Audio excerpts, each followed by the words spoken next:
এমন সুন্দর একটা রেসিপি বানাতে কার না ভালো লাগবে বলুন তো। যে রেসিপিটা বানাতে কোনো রকম রান্না বান্না করে নেওয়ার ঝামেলা থাকবে না, ঝটপট একটু মেখে নিলেই তৈরি হয়ে যাবে এই সুস্বাদু রেসিপি। নমস্কার বন্ধুরা, কেমন আছেন আপনারা সবাই? আশা করছি সবাই অনেক ভালো আছেন। আজকে আমি টক দই দিয়ে ভীষণ সহজ একটা রেসিপি তৈরি করব। এই রেসিপিটা আপনারা রুটির সঙ্গে স্পেশালি খেতে পারেন, তাছাড়াও ভাত, পরোটা, লুচি যে কোনো কিছুর সাথে খেতে দারুণ লাগে। আশা করি আজকের রেসিপিও আপনাদের অনেক ভালো লাগবে। রেসিপিটা প্রথম থেকে শেষ পর্যন্ত দেখার জন্য অনুরোধ রইল। তো চলুন শুরু করি আজকের রেসিপি। তো তার জন্য এখানে একটা বড় বাটি নিয়ে নিয়েছি। বাটির মধ্যে এখন 1 কাপ টক দই দিয়ে দিচ্ছি। এটা একটা চায়ের কাপ, চায়ের কাপে করে মেপে আমি টক দইটা দিলাম 1 কাপ পরিমাণে। আর এখানে কিন্তু এই রেসিপির জন্য টক দইটাই নিতে হবে, মিষ্টি দইটা কিন্তু নিলে হবে না। এবার এই টক দইয়ের মধ্যে আমি দিয়ে দিচ্ছি স্বাদ মতো লবণ আর হাফ চামচ পরিমাণে জিরে গুঁড়ো। আমি 1 কাপ টক দই নিয়েছি, সেই অনুযায়ী আমি বাকি উপকরণগুলো এখানে মেপে দিচ্ছি। আর তারপরে দিয়ে দিচ্ছি হাফ চামচ চিনি। তো এই রেসিপিটা খেতে কিন্তু একটু টকটক হয়, তবে আমি কিন্তু মিষ্টিটা দিয়েছিলাম, তাতে খেতে আরও বেশি ভালো লাগছিল। একটা টক মিষ্টি ব্যাপার ছিল, যেটা খুবই ভালো লাগছিল। তো আপনারা চাইলে এখানে মিষ্টিটা দিতে পারেন, আবার না চাইলে নাও দিতে পারেন। এইবার খুব ভালোভাবে টক দইয়ের সঙ্গে জিরে গুঁড়ো, লবণ আর চিনিটাকে একটু প্রথমে মাখিয়ে নিতে হবে। মানে একটু ভালোভাবে সমস্ত কিছুর সাথে বেশ কিছুক্ষণ ফেটিয়ে নিতে হবে।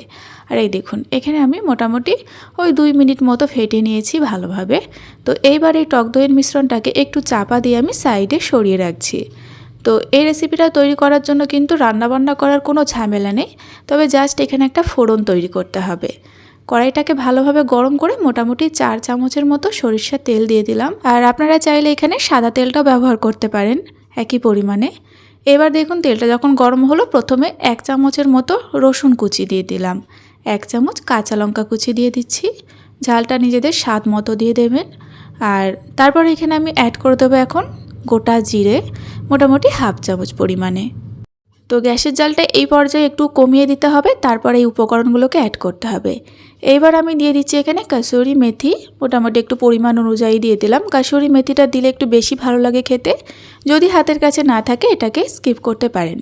এবার একটা সুন্দর কালারের জন্য আমি দিয়ে দিচ্ছি হাফ চামচের মতো কাশ্মীরি লঙ্কার গুঁড়ো। এটাতে কিন্তু ঝাল হবে না, তবে এই রেসিপিটার মধ্যে সুন্দর একটা কালার আসবে। তো এবার আমি সমস্ত কিছু জাস্ট একটু নাড়াচাড়া করে নিচ্ছি কয়েক সেকেন্ডের জন্য। আর যখনই সমস্ত উপকরণ দেয়া হবে, ফ্লেমটা একটু বাড়িয়ে নিয়ে ফোড়নগুলোকে একটু নেড়ে চেড়ে এখন কিন্তু এই ফোড়নটাকে আমি সরাসরি গরম গরম অবস্থাতে ঢেলে দিচ্ছি দইয়ের মধ্যে। যে দইয়ের মিশ্রণটাকে আমি তৈরি করে রেখেছিলাম সেই দইয়ের মধ্যে দিয়ে দিলাম। তো দিয়ে দেওয়ার পরে প্রথমে একটুখানি ভালোভাবে আর কি মাখিয়ে নেব। এখানে আরও কিছু অ্যাড করতে হবে, তার আগে একটুখানি ভালোভাবে মিশিয়ে নিচ্ছি। তো এই দেখুন, খুব সুন্দরভাবে মাখিয়ে নিচ্ছে। আর দেখুন কি সুন্দর একটা কালার চলে এসেছে। দেখতে অনেকটা স্পাইসি মনে হলো, এটা কিন্তু একদম হেলদি একটা রেসিপি, একদমই বেশি স্পাইসি নয়। তো এই দেখুন, এবার খুব ভালোভাবে একটু মিশিয়ে নেওয়ার পরে আমি এখানে অ্যাড করে দিচ্ছি স্লাইস করে রাখা পেঁয়াজ। পেঁয়াজটা একটু বেশি দিলে খেতে বেশি ভালো লাগবে।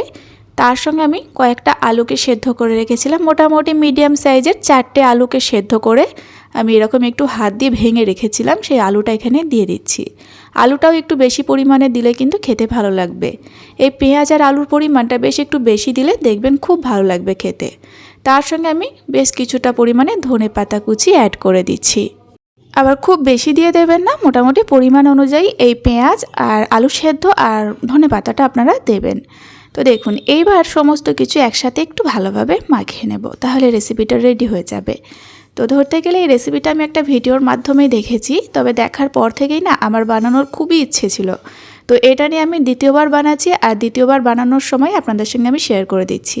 তো এত ভালো লেগেছিল খেতে, আমি কিন্তু রুটির সাথে এটা পরিবেশন করেছিলাম, দারুণ খেতে হয়েছিল। রান্নাও করতে লাগে না, কিন্তু ঝটপট এত সুন্দর একটা রেসিপি তৈরি হয়ে যায়। এই দেখুন, সমস্ত কিছুর সাথে আমি ভালোভাবে খুব সুন্দর করে মাখিয়ে নিয়েছি। এখন কিন্তু রেসিপিটা একদম রেডি।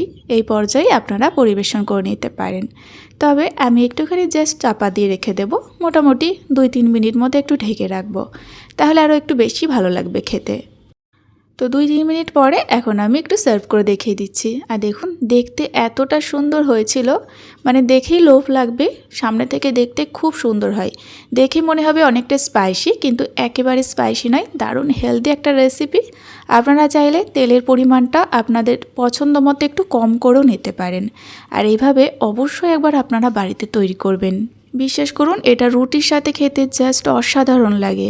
আমি বারবার এটাকে রুটির সাথে কিন্তু সার্ভ করেছিলাম। প্রথমবারেও আমি রুটির সাথে খেয়েছিলাম এবং দ্বিতীয়বারেও রুটির সাথে সার্ভ করেছিলাম। জানি না ভাত বা অন্যান্য কিছুর সাথে কেমন লাগবে খেতে, আপনারা ট্রাই করতে পারেন। রুটি বানানোর পরে হাজার চিন্তা থাকে যে রুটির সাথে কি বানানো যায়। আপনারা ঝটপট এই রেসিপি বানিয়ে খেয়ে দেখুন তো।